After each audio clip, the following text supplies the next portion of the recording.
क़यामत वाले दिन अल्लाह ताला एक शख्स को अंधा करके उठाएगा और वो शख्स कहेगा कि ऐ मेरे अल्लाह, ऐ मेरे मालिक, मैं तो देखता बालता था, ऐ अल्लाह तूने मुझे अंधा क्यों पैदा किया?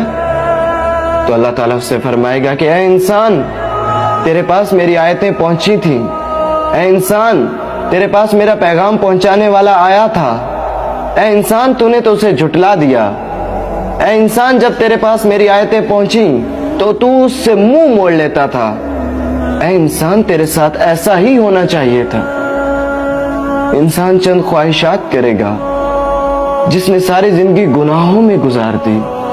वो अपने अल्लाह से कहेगा कि ऐ अल्लाह एक दफा तो मुझे दुनिया में वापस भेज दे, ऐ अल्लाह मैं कभी गुनाह नहीं करूंगा, ऐ अल्लाह मैं नमाज पढ़ूंगा, ऐ अल्लाह मैं चोरी नहीं करूंगा, ऐ अल्लाह मैं जिना से बचूंगा।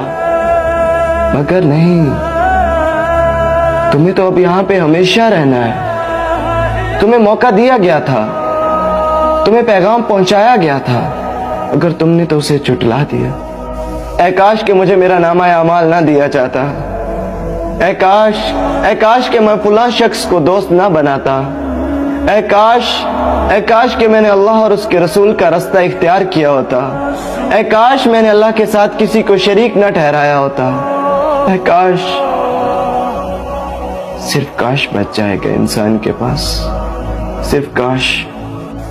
ऐ इंसान, तुझे अपने रब्बे करीम के बारे में किस चीज ने गाफिल कर दिया है? वही तो है जिसने तुझे बनाया है, वही तो है जिसने तेरी सूरत को बनाया। जबकि तू एक बेजान पानी का कतरा था, उसने तुझे जिंदगी दी, उसने तुझे हाथ पांव दिए, फिर तुझे किस चीज ने गाफिल कर दिया?